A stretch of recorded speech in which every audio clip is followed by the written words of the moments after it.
जय हिंद दोस्तों, कैसे हो आप सभी लोग। उम्मीद है मस्त और बिंदास होंगे और अपनी पढ़ाई बहुत अच्छे से कर रहे होंगे। अपना जो कल का सेशन हुआ था उसमें मैंने आपको ट्रायंगल से रिलेटेड कुछ कॉन्सेप्ट बताए थे और कुछ क्वेश्चनों की प्रैक्टिस भी करवाई थी। उम्मीद है आप सभी लोगों ने बहुत अच्छे से उन सारे कॉन्सेप्टों की प्रॉपर तरीके से नोट्स भी बनाए होंगे और उनका रिवीजन भी बहुत अच्छे से किया होगा। और जितने मैंने क्वेश्चन उस पर करवाए थे सारे क्वेश्चनों की प्रैक्टिस भी की होगी। आज के सेशन में उससे आगे की चीजों को समझेंगे, लेकिन पहले जो कुछ क्वेश्चन रह गए हैं कल के सेशन के कॉन्सेप्टों से रिलेटेड, सबसे पहले उनको सॉल्व करेंगे।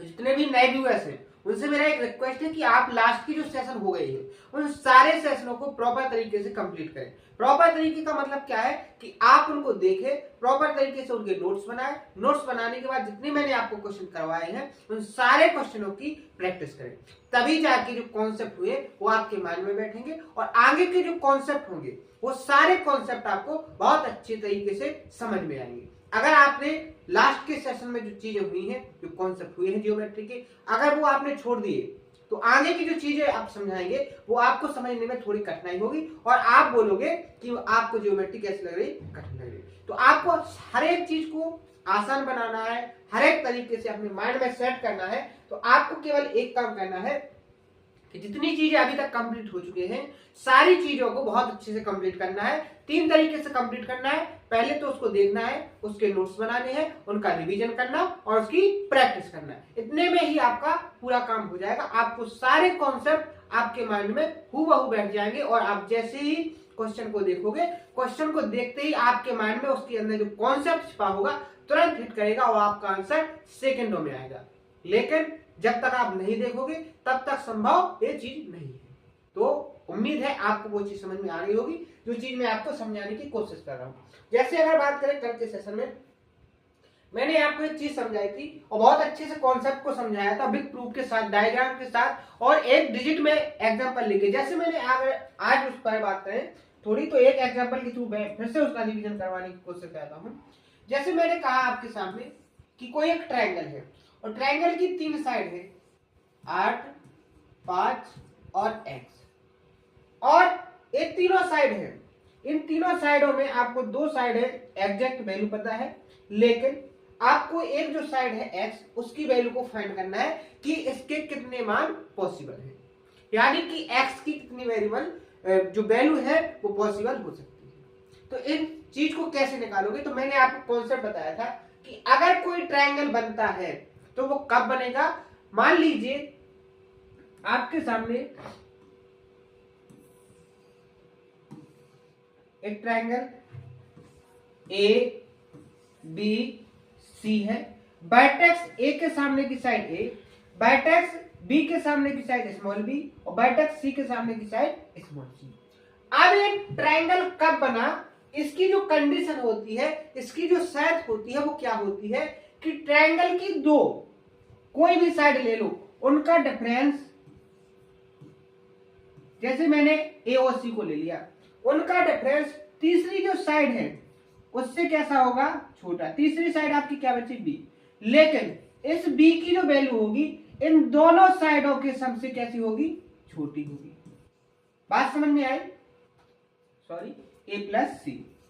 कंडीशन समझ में आई कि अगर कोई ट्रायंगल है तो उसमें कोई भी आप एनी 2 साइड को उठा लो और उनका डिफरेंस करो तो वो तीसरी जो साइड है आपकी त्रिभुज की उससे कैसा आना चाहिए, छोटा। लेकिन 2 जो साइड आपने उठाई है उन दोनों साइडों का अगर आप सम निकालते हो तो वो सम क्या आना चाहिए, तीसरी साइड से ज्यादा। तो कंडीशन के फॉर्म में एक फिक्स वैल्यू के फिक्स कॉन्सेप्ट के रूप में आपके सामने मैंने लिखा है कि a माइनस सी की वैल्यू तीसरी साइड क्या बची आपकी, b से क्या होना चाहिए, छोटी। लेकिन a प्लस सी से कैसी होनी चाहिए, b की वैल्यू छोटी। बात समझ में आई। अगर मान लो आपने और कोई साइड ले ली, जैसे आपने a plus a minus B ले ली, a और b ले ली, तो इनका a और b का जो डिफरेंस होगा वो c से कैसा होगा, छोटा। लेकिन a प्लस बी का जो वैल्यू निकलेगी वो c से कैसी होगी, बड़ी। मान लीजिए अब आपने क्या ले लिया, b प्लस सी, सॉरी b और c ले ली, तो b और c का जो डिफरेंस होगा वो क्या होगा, a से छोटा। लेकिन b प्लस सी की जो वैल्यू होगी वो कैसी होगी, a से बड़ी। कंडीशन समझ में आई। इस कॉन्सेप्ट का अगर आप यहां यूज करोगे तो आप देखोगे जो x की वैल्यू होगी वो क्या होगी, 8 और 5 के डिफरेंस से छोटी, यानी 8 और 5 का डिफरेंस कितना निकलेगा यहाँ पर 3। x की वैल्यू क्या होगी 3 से छोटी, 3 से सॉरी बड़ी, x की वैल्यू 3 से बड़ी और 8 और 5 के सम यानी 13 से छोटी। तो क्या क्या हो सकती है, अगर हम इंटीजर की बात करें पूर्णांक के फॉर्म में अगर x की वैल्यू पूछे तो क्या क्या हो सकते हैं, तो यहां पर 3 से बड़ा पूर्णांक क्या होगा 4, 5, 6, 7, 8, 9, 10, 11 और 12। बात समझ में आई। यानी कि आपके जो मान निकले हैं ये क्या होते हैं, x के पॉसिबल मान है। कैसे, कंडीशन को फॉलो करवा के आपने चेक किया कि x के कितने मान संभव हो सकते हैं। अगर आपसे डायरेक्ट पूछे तो उसके लिए भी मैंने आपको कॉन्सेप्ट बताया था कि जो ट्रायंगल की क्या दी है, तीनों साइड दी गई है जिनमें दो साइड का आपको वैल्यू एग्जैक्ट पता है, एक साइड आपको क्या है वेरिएबल में दी गई है। तो अगर आपसे पूछा जाए कि कितनी वैल्यू संभव है तो मैंने आपको बताया था कि जो दो साइड आपको दी गई है एग्जैक्ट वैल्यू है उसमें अगर जो सबसे छोटी है उस छोटी साइड का क्या कर दो आप दोगुना कर दो और उसमें से क्या कर दो 1 माइनस कर दो, क्या कर दो 1 माइनस कर दो। तो आपकी एग्जैक्ट वैल्यू जो निकल के आएगी वो क्या कहलाएगी कि इसमें x के कितने मान संभव है। अगर आप यहां देखोगे 5 दूनी 10, 10 में से एक जाएगा कितना बचेगा 9। और यहां भी अगर आप काउंट करोगे तो यहां भी आप देखोगे क्या कि 1 2 3 4 5 6 7 8 और 9, कितनी वैल्यू निकल के आए 9 वैल्यू निकल के आए। इसमें एक एग्जाम में किस तरीके से क्वेश्चन क्रिएट कर सकता है, एक टाइप आपको समझ में आ गया कि x के कितने मान संभव है। ए भी कह सकता है कि कितने ट्रायंगल संभव है, कितने त्रिभुज संभव है। तो आपके कितने त्रिभुज संभव है, इन साइडों को लेकर 9 ट्रायंगल बन सकते हैं। कैसे, देखो ऐसे 8 5 4 एक साइड, 8 5 5 और क्या बन सकते हैं 8 5 6, ऐसे कहां तक जाएगा ये 8 5 और 12। तो इस तरीके से आपके ट्रायंगल बनेंगे। एक चीज समझ में आ गई। दूसरा जो एग्जामिनर का तरीका होगा क्वेश्चन को क्रिएट करने का वो क्या हो सकता है कि इसमें x की जो मिनिमम वैल्यू है वो क्या है, x की मिनिमम वैल्यू क्या है। तो आपकी मिनिमम यानी सबसे छोटी x की वैल्यू क्या होगी यहाँ पर इंटीजर में 4। बात समझ में आई। दूसरा वो पूछ सकता है x की मैक्सिमम वैल्यू क्या है, x की मैक्सिमम वैल्यू क्या है। तो आप यहां पर क्या बता सकते हो 12, कितनी हो जाएगी 12। एक तरीका और हो सकता है कि आपसे इस ट्रायंगल के जो बन रहे हैं उन सभी का क्या पूछ सकता है पेरीमीटर का सम, यानी कि परिमाप का सम। कैसे, जैसे मान के चलो पहले आपका एक ट्रायंगल बना है, इसका पेरीमीटर कितना आया 8 5 13, 13 में 4 जोड़ोगे कितना आएगा 17, 8 5 13, 13 और 5 18, ये कितना हो जाएगा 19। इस तरीके से आपका लास्ट में क्या आ जाएगा यहाँ पर 8 5 13, 13 और 12 कितने हो जाएंगे यहाँ पर 25। तो यहाँ जो ट्रायंगल बने हैं टोटल 9, इन ट्रायंगलों का जो पेरीमीटर है इन सभी ट्रायंगलों की पेरीमीटर यानी परिमाप का योगफल पूछ सकता है। कैसे निकालोगे, तो आप यहाँ देखोगे एक सीरीज बन रही, कौन सी एपी समांतर सीरीज, क्या हो जाएगा यहाँ पर समांतर श्रेणी। समांतर श्रेणी में अगर आपको पता नहीं है तो अभी कॉन्सेप्ट लिख सकते हो कि SN क्या होता है, n पदों का जो एक पद का जो फॉर्मूला होता है वो क्या होता है n/2 a + l। अगर यहां योगफल की बात करें तो क्या निकल के आएगा आपका n की वैल्यू कितनी है 9/2, पहला टर्म a की वैल्यू कितनी है 17 प्लस l की वैल्यू कितनी है लास्ट पर कितना है 25। ठीक है, आगे अगर सॉल्व करोगे तो 9/2, 7 और 5 12, 2 2 1 3 और 1 4, 25 और 17 कितने हो जाएंगे 42, 2 से डिवाइड करोगे तो कितने आ जाएगा 21।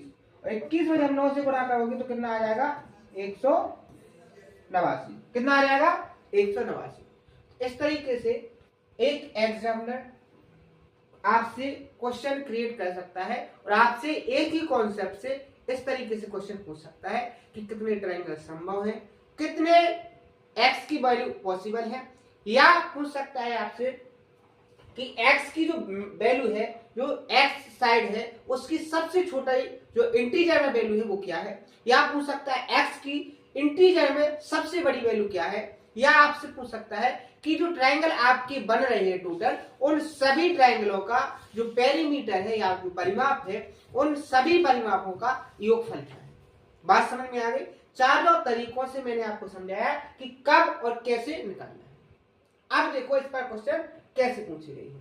जैसे इससे पहले 41-42 भी मैंने आपको सॉल्व करवाया था, लास्ट के सेशन में जाके देखना कैसे किया था। अब देखो यहां क्या कहा गया है कि एक आपको क्या दिया है ट्रायंगल, उसने क्या कहा बहुत ध्यान से सुनना, वो कह रहा है कि एक त्रिभुज है, क्या है एक त्रिभुज है, एक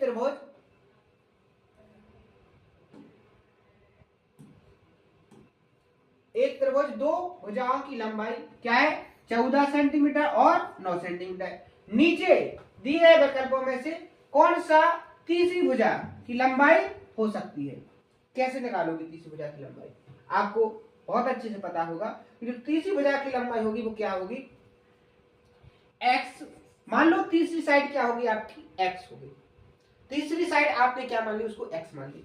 जो x की वैल्यू होगी वो क्या होगी 14 और 9 के डिफरेंस से बड़ी। 14 और 9 का डिफरेंस लोगे तो कितना आएगा 5 इंटीजर में। किसमें इंटीजर में। अब देखो और 14 और 9 क्या है 14 और 9 के सम से कैसी होगी छोटी, किसकी वैल्यू x की। तो 14 और 9 क्या हो जाएंगे आपके 23। तो अब अगर आपसे बात की जाए तो जो आपकी x की वैल्यू होगी वो 5 और 23 के बीच में होगी, ना तो 5 होगी ना 23 होगी, इनके जो बीच में डिजिट आएंगे उनके बीच में होगी। तो क्या 5 होगी बिल्कुल नहीं होगी, 23 होगी बिल्कुल नहीं होगी, 24 होगी बिल्कुल नहीं होगी। ऑप्शन नंबर सी इसका क्या हो जाएगा करेक्ट आंसर। ऐसे क्वेश्चन क्रिएट होते हैं। ठीक है, बात समझ में आ गई, लैंग्वेज समझ में आ गई कि किस तरीके से क्वेश्चन क्रिएट होगा। देखो 44 नंबर क्या कहता है कि दिए गए चित्र में त्रिभुज PQR में, जो PQR ट्रायंगल है, PQR ट्रायंगल के अंदर क्या किया गया है, आपको एक PQR ट्रायंगल दिया है और साथ ही उसमें क्या कहा गया है कि S PQ रेखाखंड पर, किस पर PQ रेखाखंड पर, जो S है वो PQ रेखाखंड पर एक बिंदु है जो कैसा है PR के बराबर 8 सेंटीमीटर और PS के बराबर 3 सेंटीमीटर। आपको QR जो है वो कितना है 15 है। तो आपको SQ की लंबाई निकालना है। कैसे निकालोगे, देखो आपके सामने एक ट्रायंगल दिया गया है, कैसे करोगे। आपको RP की वैल्यू कितनी दी गई है 8, आपको RQ की वैल्यू कितनी दी गई है 15 और आपको PS की वैल्यू कितनी दी गई है 3। आपको SQ की वैल्यू को फाइंड करना है कि यहां से लेके जो यहां तक की दूरी है वो डिस्टेंस कितनी है। मैंने अगर टोटल बात करूं, अगर मैं आपसे पूछूं कि एक ट्रायंगल की दो साइड 8 और 15 और तीसरी साइड x है, तो x की वैल्यू को क्या आप फाइंड कर सकते हो, बिल्कुल कह सकते हो। कैसे कि x की जो वैल्यू होगी 8 और 15 के डिफरेंस यानी 7 से कैसी होगी बड़ी, और लेकिन 8 और 15 के सम से कैसी होगी छोटी, किसकी वैल्यू x की वैल्यू। अब एक बात बताइए, अगर आपको इंटीजर में लेना है तो जो x की वैल्यू होगी वो 7 से बड़ी क्या होगी 8, 9, 10 और कहां तक 22 तक, 23 नहीं होगी। ठीक है, इतनी बात समझ में आई। अब आप ऑप्शन पर नजर डालिए कि आपकी टोटल P से लेके Q तक की वैल्यू क्या होनी चाहिए। 8 से लेके 22 के बीच में जितने इंटीजर्स है सभी हो सकते, 8, 22 और उनके बीच में जो भी इंटीजर है सभी हो सकते। इतनी बात समझ में आई। अब अपन को ऑप्शन के अनुसार टिक लगाना है। इनमें से कोई भी साइड हो सकती थी, लेकिन आपको ऑप्शन में कुछ चीजें ऐसी दी गई है कि ऑप्शन के अनुसार आपको टिक करना है। एक बात बताइए, अगर यहाँ पर आप 4 लेते तो 3 तो ये है आपकी पहले से ऑलरेडी, और अगर ये 4 हो रही तो 4 और 3 7, यानी कि 7 तो साइड हो ही नहीं सकती इसमें एक्स, यानी कि ये ऑप्शन कैसा हो जाएगा, गलत। आगे बढ़ेंगे, अगर आप यहाँ 24 लेते हो तो एस क्यू की वैल्यू 24 और 3 क्या हो जाएगी 27, यानी कि आपकी 22 से के बराबर और 22 से छोटी होना है, तो ये भी ऑप्शन क्या हो जाएगा इसका, गलत। अगर आप 20 को लेते हो तो 20 ये है और 3 और 23, ये भी 22 से कैसे हो रही ज्यादा, यानी कि ये भी कैसा हो जाएगा, कैंसिल। केवल ऑप्शन नंबर बी क्या होगा यहाँ पर, सेटिस्फाई, और यही क्या होगा इसका करेक्ट आंसर। बात समझ में आई। क्वेश्चन किसी भी तरीके से क्रिएट किया जा सकता है, आपको कुछ भी पूछा जा सकता है, इस बात का आपको बहुत अच्छे से ध्यान रखना है। बात समझ में आई। आगे बढ़ जाए अगले क्वेश्चन पर। देखो यहां बिल्कुल सिंपल चीज उसने पूछी है, और मैंने आपको कॉन्सेप्ट भी उसका डायरेक्ट बताया है कि कैसे निकालते हैं, ठीक है। कि यदि किसी त्रिभुज में आपको भुजाएं एक 876 और 678 दो भुजाएं दी गई हैं, और तीसरी भुजा जो क्या है पूर्ण संख्या है, तो आपको विभिन्न भुजाओं की संभावित संख्या बतानी है। आपको अब यहाँ पर जो पूछा है कि कितने त्रिभुज संभव है जो तीसरी भुजा की पॉसिबल वैल्यू क्या क्या हो सकती है। तो कॉन्सेप्ट मैंने आपको बताया था कि डायरेक्ट आप बताओगे कैसे, कि जो दो साइड आपको दी गई हैं उनमें जो सबसे छोटी साइड होगी उनमें क्या कर दो दुगना, और दुगना करके क्या कर दो उसमें से 1 माइनस, आपकी जितनी भी पॉसिबल वैल्यू होंगी वो निकल के आपके सामने आ जाएंगी सेकंडों में। जैसे आप 876 और 678 में देखोगे 678 कैसी है छोटी, इसमें किससे मल्टीप्लाई करो 2 से, और 1 को माइनस करो। तो अगर आप यहाँ से देखो यूनिट डिजिट से सॉल्व कर लो, 2 का गुणा 8 में करोगे क्या होगा 16, 16 में यूनिट डिजिट क्या आएगा 6, इसमें से 1 माइनस करोगे तो यूनिट डिजिट पर क्या आ जाएगा आपका 5। तो केवल ऑप्शन बी में यूनिट डिजिट पर 5 है। आगे आपको कैलकुलेशन करने की जरूरत ही नहीं है, 1 सेकंड में आपका जवाब आपके सामने होगा। बात समझ में आए। तो इस तरीके से आपको क्वेश्चन सॉल्व करना है कि आपका टाइम भी बचे, आपका कॉन्सेप्ट एग्जैक्ट तरीके से लग जाए, और आपको ऐसे वे को फॉलो करना है, ऐसे रास्ते से क्वेश्चन को जो सॉल्यूशन निकालना है जिसमें आपका कम से कम टाइम लगे। जैसे यहाँ भी आपका टाइम सेव हो गया, कैसे, यहाँ आपने देखा कि जो आपको ऑप्शन दिए गए हैं सभी ऑप्शन में यूनिट डिजिट जो है वो कैसी है अलग अलग है, इकाई का अंक सभी में अलग अलग है। तो आप यहाँ से डायरेक्ट सॉल्व कर सकते हो, पूरा सॉल्व करने की जगह पर यूनिट डिजिट से यहाँ पर अपने क्वेश्चन को वेरीफाई कर सकते हो। बात समझ में आए। इस तरीके से आपको एग्जाम के हॉल में अपने पेपर को सॉल्व करना है, तभी जाके आप अपने पेपर में 100% एक्यूरेसी के साथ 100% परफॉर्मेंस कर पाओगे। बात समझ में आई। अगले क्वेश्चन में बढ़ जाए। नेक्स्ट क्वेश्चन देखो, और सभी त्रिभुजों की परिमापों का योग ज्ञात कीजिए जिनकी भुजाएं क्या हो, आपकी जो साइड दी गई है एक 14 क्या दी गई है, एक साइड आपको 14 सेंटीमीटर, दूसरी 25 और तीसरी आपको x दी गई है। अभी मान लो आपको योगफल नहीं निकालना है, अभी आप उन पॉसिबल वैल्यू जो है ट्रायंगल की तीसरी साइड की वो निकालो। तो कैसे निकालोगे, पॉसिबल के वैल्यू कैसे निकालते हैं, x की जो वैल्यू होगी 14 और 25 के डिफरेंस से कैसे होगी बड़ी, यानी 14 और 25 का डिफरेंस कितना आएगा 11 से बड़ी होगी, लेकिन क्या 39, 14 और 25 का सम करो कितना हो जाएगा 39, 39 से कैसी होगी छोटी। अगर बात करें वैल्यू की तो क्या हो जाएगा 11 से बड़ी इंटीजर क्या हो जाएगा 12, 13, 14, इस तरीके से कहां तक जाएगा ये 38। क्या 39 होगा, बिल्कुल नहीं, क्योंकि इंटीजर में वैल्यू चाहिए आपको, और कैसी वैल्यू चाहिए जो 39 से छोटी हो। आपकी कंडीशन क्या कहती है, x की वैल्यू 39 से छोटी और 11 से बड़ी, तो यही मान आपके क्या होंगे पॉसिबल। अगर मैं आपसे बोलूं कि यहाँ कितने मान पॉसिबल है, कैसे निकालोगे, ट्रायंगल की जो दो साइड दी गई है सबसे छोटी साइड क्या है 14, 14 का दोगुना करके 1 माइनस करो 28, तो कितना हो जाएगा 28 में से 1 माइनस जाएगा, तो टोटल जो ट्रायंगल की संख्या होगी, ट्रायंगल की संख्या होगी वो कितनी हो जाएगी 27, यानी n की वैल्यू आपकी कितनी हो जाएगी 27। इतनी चीज समझ में आ गई। आपने ये निकाल लिया। कैसे बनेंगे ट्रायंगल, देखो इस तरीके से 14, 25 और 12। फिर क्या बन जाएगा 14, 25 और 13। फिर क्या बन जाएगा 14, 25 और 14। इस तरीके से कहां तक बनते जाएंगे 14, 25 कहां तक 38 तक। बात समझ में आई। इस तरीके से आपके क्या बनेंगे। अब आपसे क्या पूछा है इसने, पेरीमीटर यानी कि परिमाप पूछा है।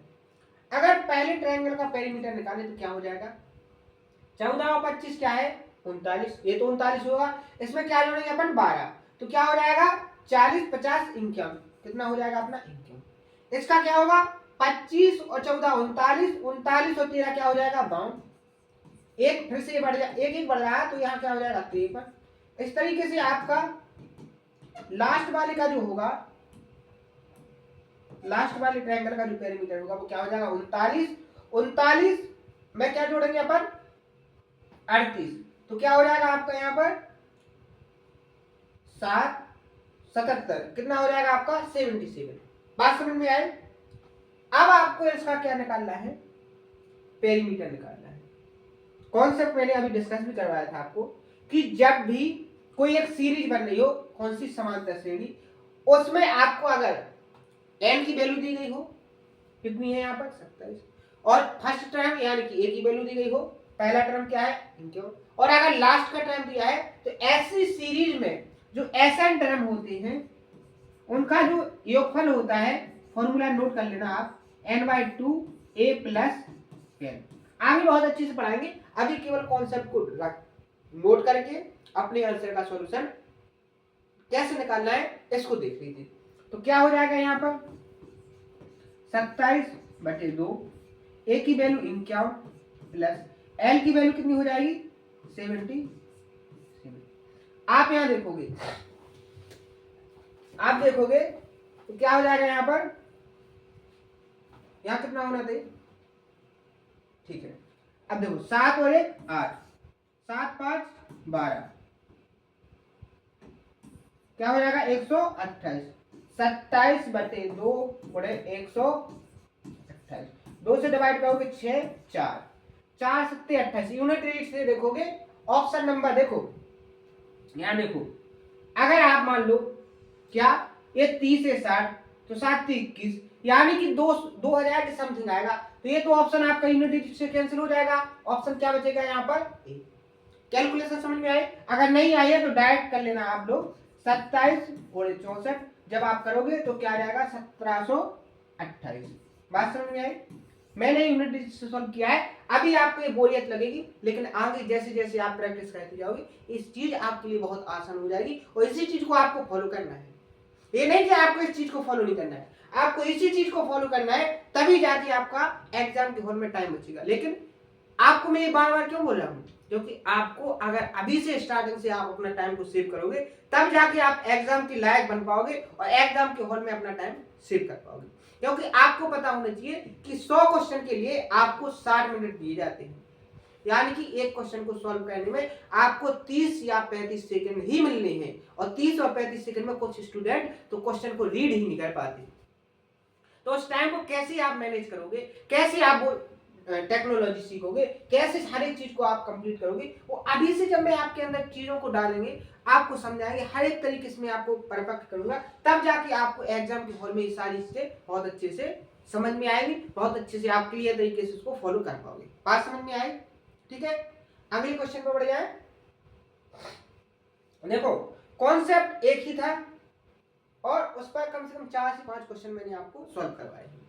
अब देखो यहां से नया कॉन्सेप्ट है उसको समझेंगे। जैसे मैंने देखो मेरा तरीका क्या है, जैसे मैंने आपको सबसे पहले क्या किया, यहां देखो प्रॉपर तरीके से कॉन्सेप्ट को समझाया, उसके प्रूफ को समझाया, डायग्राम के थ्रू भी समझाया और मेन डिजिट को लेकर भी समझाया। यहां देखो इतने तरीकों से मैंने आपको क्वेश्चन का सॉल्यूशन कॉन्सेप्ट समझाया। कॉन्सेप्ट समझाने के बाद आज मैंने फिर से उसका रिवीजन करवाया एक बार, और कैसे निकालना है, कैसे कैसे क्वेश्चन क्रिएट हो सकते हैं, ये सारी चीजें मैंने आपको कंप्लीट करवाई। फिर जाके मैंने आपको देखो इन कॉन्सेप्टों से किस तरीके से क्वेश्चन आए। देखो 1 2 और 3 4 क्वेश्चन प्रैक्टिस करवाए हैं, और पहले सबसे आसान, फिर उससे थोड़ा और कठिन, फिर उससे और कठिन, यानी कि एक सिस्टमेटिक वे में कि आपको डाटा समझ में आ जाए कि किस तरीके से क्वेश्चन को क्रिएट किया जाता है। बात समझ में आई ना? अगले क्वेश्चन में बढ़िया। अगले क्वेश्चन में जो कॉन्सेप्ट लगना है, सबसे पहले उस कॉन्सेप्ट को आप लोग बहुत अच्छे से समझो। देखो, अभी आप लोग समझ गए हैं क्या कि अगर कोई ट्रायंगल है तो वो कब बनेगा। अब जैसे ट्रायंगल कितने टाइप की होती हैं, जब मैंने स्टार्ट किया था ट्रायंगल वाला कॉन्सेप्ट तो आपको बताया था कि एक्यूट एंगल ट्रायंगल होगा, राइट एंगल ट्रायंगल होगा, और क्या होगा आपका ऑब्टूज एंगल ट्रायंगल होगा। इतनी चीज आपको समझ में। अब जब ट्रायंगल बन रहा है आपका साइडों से, एक्स की वैल्यू पॉसिबल जितनी है वो निकल के आ रही है, तो उन पॉसिबल वैल्यू में कुछ ऐसे ट्रायंगल होंगे जो एक्यूट होंगे, कुछ ऐसे ट्रायंगल होंगे जो राइट एंगल होंगे, कुछ ऐसे ट्रायंगल होंगे जो ऑब्टूज होंगे, यानी कि न्यून कोण त्रिभुज भी बनेंगे, समकोण त्रिभुज भी बनेंगे, और अधिक कोण त्रिभुज भी बनेंगे। अब उन त्रिभुजों को कैसे कैटेगराइज करें, उनका क्या कॉन्सेप्ट है, उस चीज को आप समझो। तो सबसे पहले आप हेडिंग डाल लीजिए एक्यूट एंगल, कि एक्यूट एंगल ट्रायंगल कब बनेगा। तो सबसे पहले एक डायग्राम बना लो। मैंने आपके सामने एक डायग्राम बनाया, और इसका नाम क्या होगा, ट्रायंगल ए बी सी, और इसमें दिया गया है, मान लो जो एंगल सी है, एंगल सी कैसा है, लार्जेस्ट। एंगल जो सी है वो कैसा है, लार्जेस्ट, यानी कि सबसे बड़ा। तो मैंने आपको कौन सा बताया है कि सबसे बड़े एंगल की जो सामने की साइड होगी, इस एंगल की जो सामने की साइड होगी वो कैसे होगी, इस एंगल के सामने की जो साइड होगी ए वाली, ए बी, ये कैसी होगी, बड़ी होगी। मान लो वर्टेक्स ए के सामने की साइड स्मॉल ए, वर्टेक्स बी के सामने की साइड स्मॉल बी, और सी के सामने की साइड स्मॉल सी। तो ये जो स्मॉल सी है वो कैसी होगी, इस ट्रायंगल की सबसे बड़ी साइड। इतनी चीज समझ में आए। दूसरी चीज, दूसरी हेडिंग डालिए आप,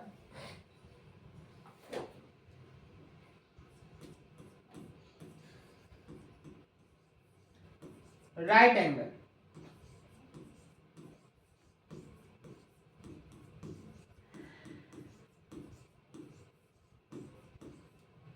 क्या डाल लीजिए, राइट एंगल ट्रायंगल। ठीक है, हिंदी में आप इसको लिख सकते हो न्यून कोण,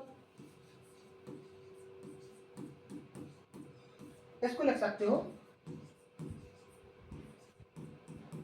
समकोण।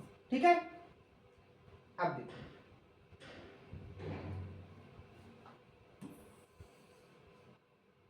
ये बनाया मैंने आपके सामने डायग्राम। इसमें क्या है, ए बी और सी, ये जो आपका एंगल है ये सबसे बड़ा एंगल है, कितने डिग्री का, 90 डिग्री का। तो इसके जो सामने वाली साइड होगी, ए के सामने ए स्मॉल ए, बी के सामने ए स्मॉल बी, और सी के सामने ए स्मॉल सी। ठीक है, इतनी चीज समझ में आए। तीसरा डालो, यहां जो एंगल सी है वो कैसा है, लार्जेस्ट। दूसरी चीज सुनो, तीसरी हेडिंग आप लोग डालिए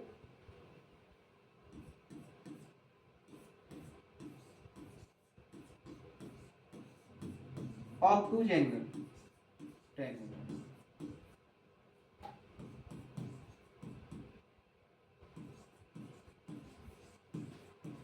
हिंदी में लिखोगे अधिक कोण।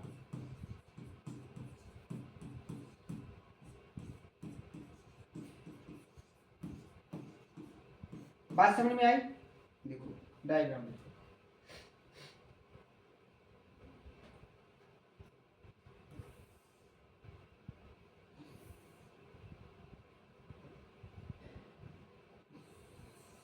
ऑब्टूज एंगल में क्या होता है, एक कोण की वैल्यू होती है वो जो 90 डिग्री से कैसी होगी, ज्यादा। मान लीजिए वो एंगल क्या है, ए बी और सी। ये जो आपका एंगल बन रहा है ये कैसा है, आपका ऑब्टूज। ये जो आपका एंगल है वो कैसा है, ऑब्टूज, यानी कि अधिक कोण। आप यहाँ पर लिखोगे जो एंगल सी है वो कैसा है,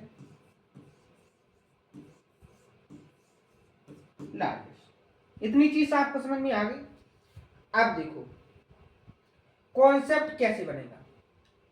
आप लोगों ने स्टैंडर्ड क्लास में, यानी कह सकते हो 6, 7, 8 से ही एक चीज को पढ़ना, एक थ्योरम को पढ़ना स्टार्ट किया होगा, पाइथागोरस प्रमेय। वो कहां पर फॉलो करती है, राइट एंगल ट्रायंगल में। कब फॉलो करती है, कि जो सबसे बड़ी साइड होगी, क्या होगी, जो सबसे बड़ी साइड होती है उसका स्क्वायर। अगर एंगल सी लार्जेस्ट है तो सी के सामने साइड क्या है, स्मॉल सी का जो स्क्वायर है वो किसके बराबर होगा, अदर टू साइड के सम के स्क्वायर के सम के बराबर, यानी कि ए स्क्वायर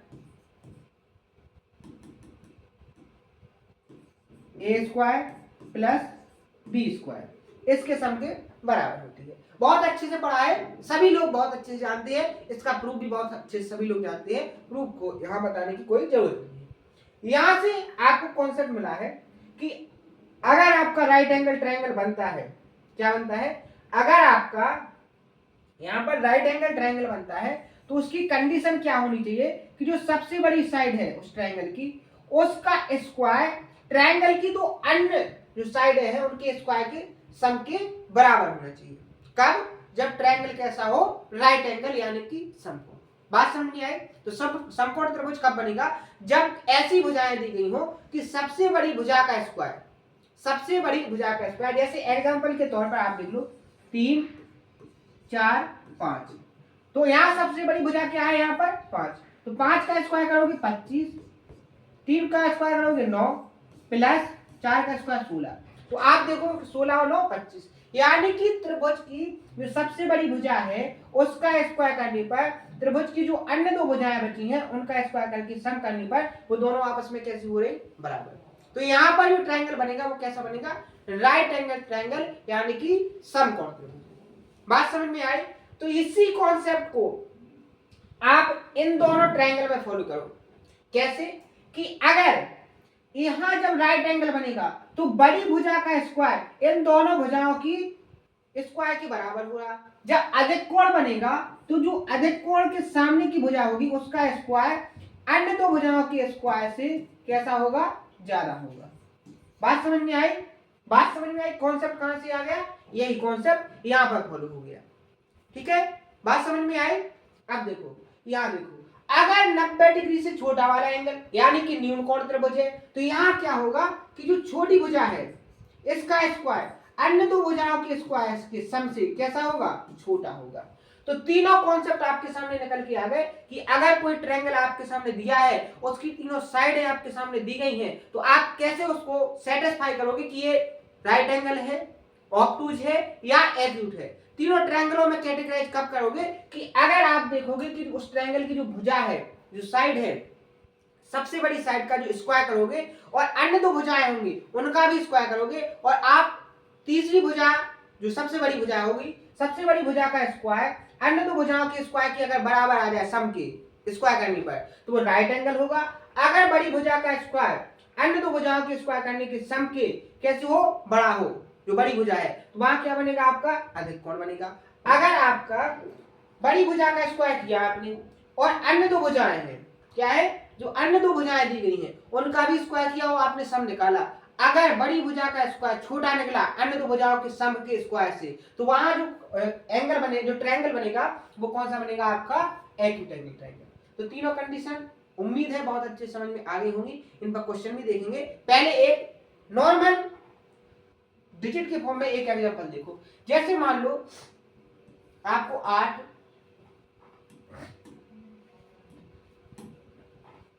4, 7 और 6 है। ठीक है, आपको एक ट्रायंगल की साइड दी गई है और आपसे पूछा जाता है कि ये कौन सा ट्रायंगल होगा। तो यहां देखो, सबसे बड़ी भुजा क्या है, 7, स्क्वायर करो क्या आएगा, 49। दूसरी चीज देखो, दो भुजाएं क्या है, 4 का स्क्वायर 16 प्लस 6 का स्क्वायर 36, ऐड करोगे आप, यहां देखोगे 49, 6 6 12, 3 1 4 और 1 5। आप यहां देखोगे जो 49 है वो बाउंड से कैसा है, छोटा है, यानी बड़ी भुजा का जो स्क्वायर है वो अन्य दो भुजाओं के स्क्वायर के सम से कैसा है, छोटा।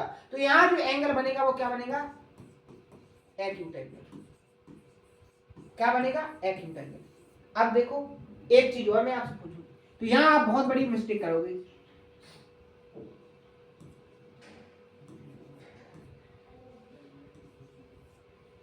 अब अगर मैं आपसे पूछूं कि यहाँ कौन सा ट्रायंगल है, यहाँ कौन सा ट्रायंगल है, तो आपको आंख बंद करके ये चेक नहीं करना है कि ये ट्रायंगल कौन सा है। इस चीज को और देखना है कि क्या इन साइडों से वो ट्रायंगल क्रिएट हो रहा है कि नहीं।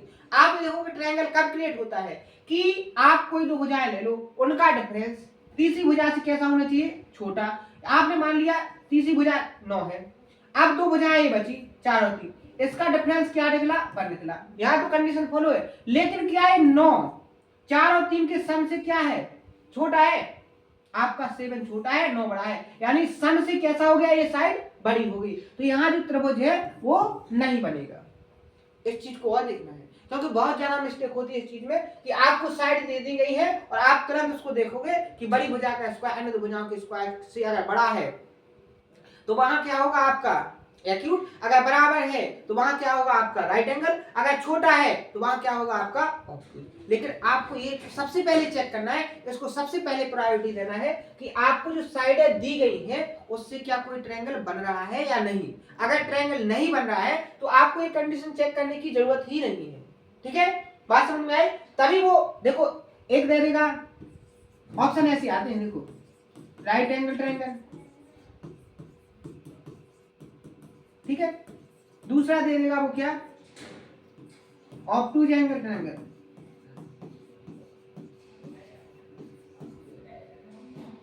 ठीक है, तीसरी चीज दे देगा वो क्या,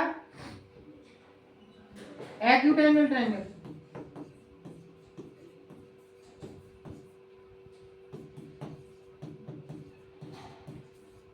और चौथी चीज वो जो देता है वो क्या देता है, कैन नॉट बी डिटरमाइंड। ठीक है, इस तरीके से ए बी सी और डी। तो यहां जो ऑप्शन करेक्ट होगा वो कहां क्या होगा, कैन नॉट बी डिटरमाइंड। यहां पता नहीं लगा जा सकता क्योंकि ट्रायंगल ही नहीं बन रहा, और जब ट्रायंगल नहीं बनेगा तो आप कैसे बताओगे कि वो ट्रायंगल एक्यूट है, ऑब्टूज है या राइट एंगल है। बात समझ में आई, क्वेश्चन कैसे क्रिएट होगा। तो देखो कॉन्सेप्ट भी मैंने आपको बताया, ठीक है, कब कौन सी कंडीशन को फॉलो करवाना, इस चीज पर आपको बहुत अच्छे से ध्यान देना है। ठीक है, एक बार प्रॉपर तरीके से इसका स्क्रीनशॉट ले लो और इसका क्या बना लेना, प्रॉपर नोट्स बनाना। नोट्स बनाने के बाद इन कंडीशनों को जरूर याद रखना।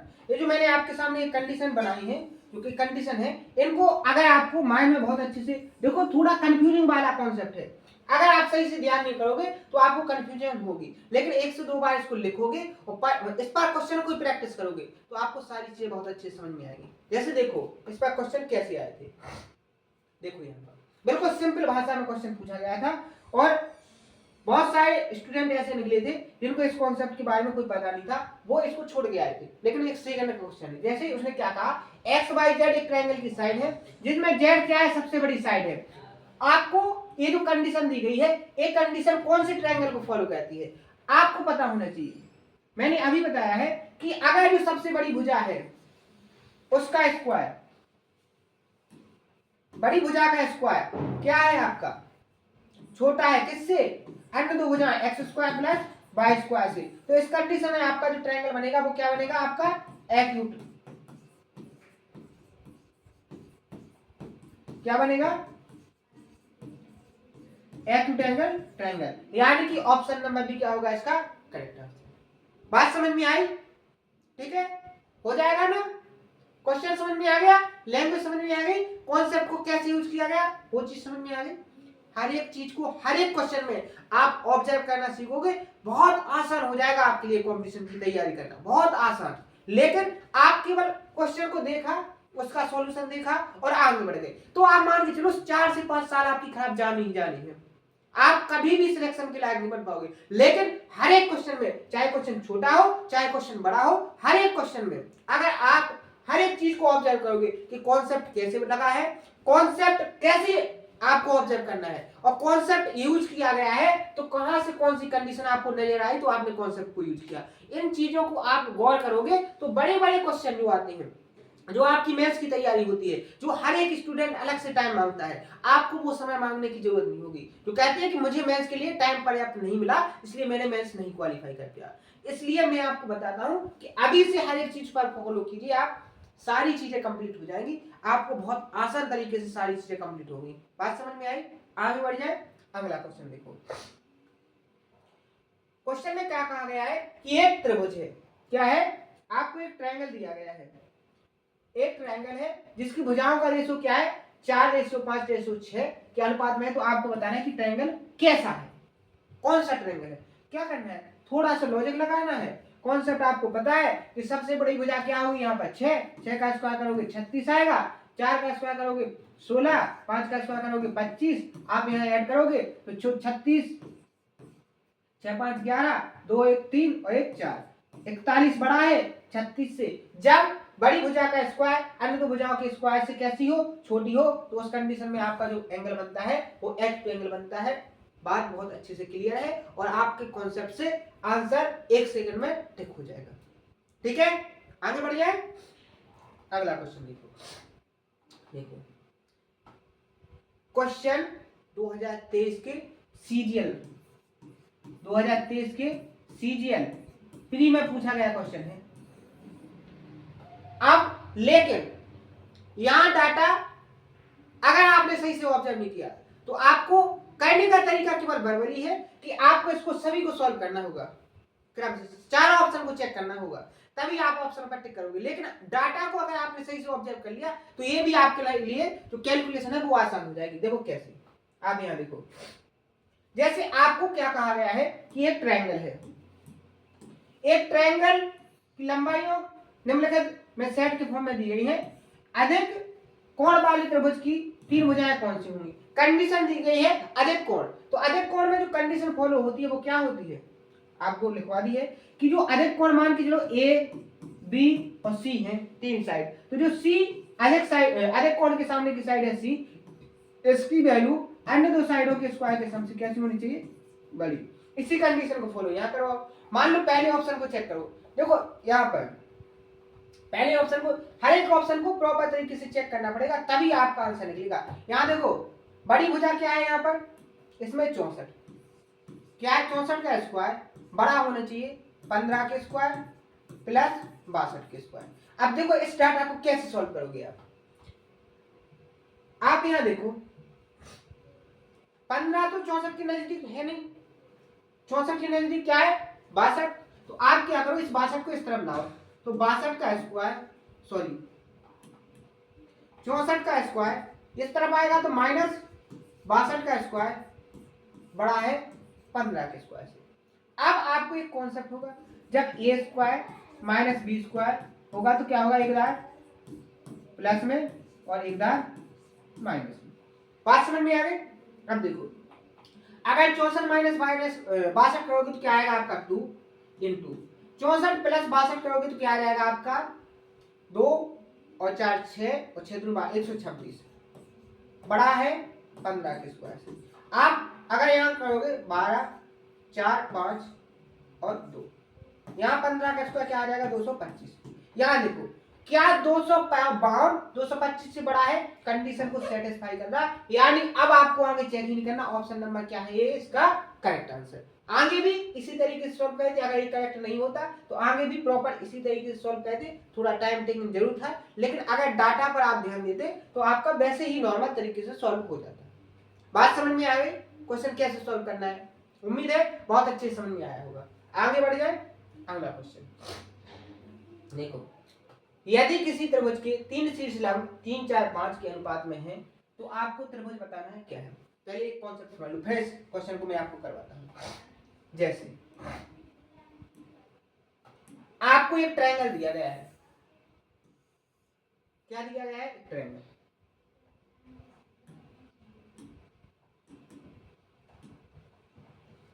ये है आपके सामने ट्रायंगल ए बी सी, ए के सामने स्मॉल ए, बी के सामने की साइड स्मॉल बी, सी के सामने की साइड स्मॉल सी। ठीक है, अगर आपको एक ट्रायंगल दिया गया है जिसकी कैसी है, तीनों साइड अलग अलग है, तो इस कंडीशन में आपको अगर ट्रायंगल का एरिया पूछा जाए तो एरिया कैसे निकालोगे? तो एक तो फॉर्मूला होता है क्या, हीरोज का formula, under root S minus A into S minus B into S minus C. S क्या है? एस क्या है? A plus B plus C का हाफ। ठीक है, एक तो एक तरीका है। दूसरा तरीका क्या है कि आप इस ट्रायंगल में मान लो आपको कोई हाइट दी गई है। अगर ट्रायंगल की हाइट दी गई है, मान लो ये आपकी h1 हाइट होगी, ठीक है, पॉइंट डी पर, तो आपका डायरेक्ट एक कॉन्सेप्ट बनता है कि जब आपको ऊंचाई दी गई हो तो त्रिभुज का क्षेत्रफल क्या होता है? 1/2 आधार गुणे ऊंचाई। ठीक है, अब मान लो आपको वर्टेक्स ए से उसकी अपोजिट साइड ए पर ऊंचाई h1 दी गई है, तो इस कंडीशन में जो ट्रायंगल का एरिया होगा वो क्या होगा? 1/2 आधार आपका ए हो जाएगा, ऊंचाई आपकी h1 हो जाएगी। h1 क्यों? आपको एक चीज मैंने बहुत अच्छे से क्लियर करवाई है कि जो ट्रायंगल की हाइट होती है तीनों साइडों पर अलग अलग होती है। अगर बड़ी साइड पर आप हाइट निकालोगे तो वो हाइट कैसे निकलेगी? छोटी, और अगर छोटी साइड पर आप हाइट को निकालोगे तो वो कैसे निकलेगी? बड़ी। यानी कि आपका अगर साइडों में डिफरेंस है तो उसकी हाइट भी कैसी होती है? अलग अलग होती है। विद प्रूफ के साथ, विद डायग्राम के साथ चीजें कंप्लीट करवाई हैं, लास्ट के सेशन को आप देख सकते हो। ठीक है, लाइन और एंगल के कॉन्सेप्ट को जब कंप्लीट करवाया था तब मैंने आपको कंप्लीट करवाया था। तो अगर बेस BC पर हाइट h1 है तो आपका इस ट्रायंगल का एरिया क्या हो जाएगा? 1/2 AH1। अगर मान लो आपका बेस AC पर आपकी हाइट h2 हो जाए, जैसे ए है,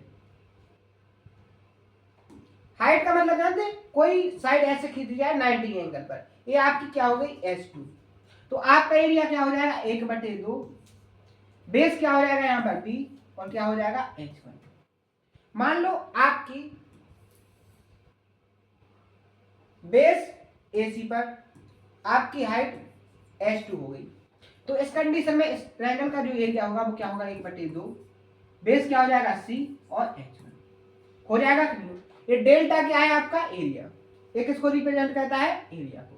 आगे देखो, आगे सॉल्व करोगे तो ये 2 कहां आएगा? यहां, तो क्या हो जाएगा? AH1 बराबर BH2, यहां क्या आएगा? H2, यहां H3, और आगे CH3 बराबर 2 डेल्टा। अब एक बात बताइए, 2 डेल्टा यानी मान लो आपका ये ट्रायंगल है, इसने जितना एरिया घेर लिया ये तो फिक्स हो गया ना, यानी कि कांस्टेंट, यानी कि आपका जो एरिया होगा वो कैसा हो रहता है? हमेशा कांस्टेंट रहता है, एक निरंतर रहता है, फिक्स रहता है। बात समझ में आई? तो आप एक बात बताइए, अगर यहां से साइड और हाइट का अगर आप रेशियो निकालोगे तो क्या होगा? यहां से A ratio B ratio C निकालोगे तो क्या निकल के आएगा? यहां से आपका 1/H1 ratio 1/H2 ratio 1/H3। कैसे? देखो, मान लो AH1 2 डेल्टा है। अब देखो A की वैल्यू निकालोगे तो क्या निकलेगा? 2 डेल्टा अपॉन H1 निकलेगा कि नहीं? अब ये तो कांस्टेंट हो गया, तो क्या बचा? A equal to 1 upon H1। इसी तरीके से तीनों रेशियो में निकालोगे तो ये निकल के आएगा कि नहीं? यानी कि जो ट्रायंगल की साइड होंगी वो हाइट की कैसी होती है? अपोजिट, व्युत्क्रमानुपाती होती है। बात समझ में आई? अगर हाइट होगी तो वो साइड के व्युत्क्रमानुपाती होंगी। कॉन्सेप्ट समझ में आ गया? कॉन्सेप्ट बहुत अच्छे से समझ लो कि हाइट और साइड दोनों में अंतर होता है। ये जो आपकी है वो साइड है, ये जो आपकी दी गई है ये आपकी हाइट है, यानी कि ऊंचाई। ठीक है, बात समझ में आई कि नहीं? अब देखो, ये लॉजिक मैंने आपको बता दिया। अब देखो मैंने क्यों बताया था। इसमें देखो, सभी लोग आंख बंद करके इसको सॉल्व करने लगेंगे, लेकिन यहां मिस्टेक हो जाएगी आपसे। क्या मिस्टेक? कि यहां तीनों साइड ना देकर उसने तीनों शीर्ष लंब का रेशियो दिया है, यानी कि यहां से अभी आपको क्या निकालना है? यहां से आपको भुजाओं का रेशियो निकालना। कैसे निकालोगे? भुजाओं का रेशियो क्या होगा? 1/3 रेशियो 1/4 रेशियो 1/5। अब आपको अगर यहाँ साइड की वैल्यू निकालना है, कैसे निकालोगे? एक तो तरीका रेशियो में क्या होता है, जो नीचे है इसका एलसीएम ले लो। एलसीएम क्या आएगा? 4 × 12 × 5 = 60, यानी कि इसको ऊपर किससे मल्टीप्लाई कर दो? 60 से। तो आपकी साइड क्या निकल के आएगी? 1/3 में 60 से गुणा होगा, क्या आ जाएगा? 20। 4 से डिवाइड करेंगे, क्या आ जाएगा? 15। 5 से डिवाइड करेंगे, क्या आ जाएगा? 12। तो आपकी जो ट्रायंगल की साइड निकल के आई, ये आपकी साइड हो गई। अब यहाँ देखो, सबसे बड़ी साइड क्या है आपकी? 20। 20 से देखो, 20 का स्क्वायर क्या होगा यहाँ पर? 400। 15 का स्क्वायर 225। 12 का स्क्वायर 144। इनका सम करो। 400 क्या होगा? 9। 4 2 6 2 1 3। अब आपको पता होना चाहिए कि जो 400 है वो 369 से कैसा है? ज्यादा है। यानी इस कंडीशन से आपका क्या बनेगा यहाँ पर? ऑब्टूज एंगल ट्रायंगल सी। और अगर मान लो आपने इनको साइड मान लिया होता तो देखो आपका आंसर क्या निकलता। 5 का स्क्वायर 25, 4 का स्क्वायर 16 और 3 का स्क्वायर 9। 16 और 9 25 यानी बराबर हो रहा। तो यहाँ आप टिक करते कौन सा? ए वाला। लेकिन ये कैसा है? बात समझ में आ गया? तो आज के सेशन में इतना ही। आज मैंने आपको क्या बताया? आज मैंने 3 से 4 आपको कॉन्सेप्ट भी बताए और सभी क्वेश्चनों की प्रैक्टिस भी करवाई है। कल के सेशन में देखो अपने 50 तक क्वेश्चन हो गए हैं। अब 1 2 3 4 5 6 7 8 9 10 क्वेश्चन और रहे हैं और इनके कॉन्सेप्ट है। इनको कल के सेशन में कंप्लीट तरीके से पूरा करेंगे और नया टॉपिक स्टार्ट करेंगे। तो आज के सेशन में जो चीजें मैंने आपको करवाई हैं उन सारी चीजों को प्रॉपर तरीके से कंप्लीट करना, सारी चीजों का प्रैक्टिस करना, रिवीजन भी करना और जो लास्ट में छूटे रहे हैं आपके टॉपिक उनको भी कंप्लीट करना, तभी जाके आपको चीजें समझ में आएंगी। और आज के सेशन में जो डाउट होंगे उसको कमेंट बॉक्स में जरूर बताना। आज के लिए इतना ही, मिलते हैं नेक्स्ट सेशन में। थैंक यू, धन्यवाद।